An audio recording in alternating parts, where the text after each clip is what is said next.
Well, the rain is just coming down out here. This is so a Mexican poncho. But we are holding out for the helicopter that should be taking off in about 15 minutes and hopefully flying by and dropping flowers. That may not happen, but we'll wait. We're all getting completely drenched. I don't know. Skylar, do you like? Julie's now wearing a garbage bag. If Brittany can take the rain, I can take the rain. So glad I went out and bought this rain jacket. I'm the envy of the black sand right now. Skylar's building little lava statues for Eo and Brittany. Here's one for Britt. We're gonna make another one for Eo. Beautiful.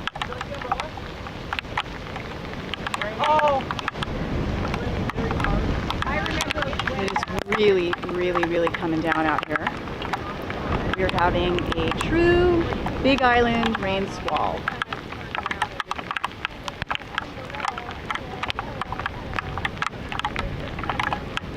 There's no doubt to any of us that the two whales that went by earlier were Brittany and Eo.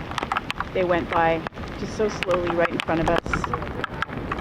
And it was so cool to see those whales. Good point, huh? I don't know.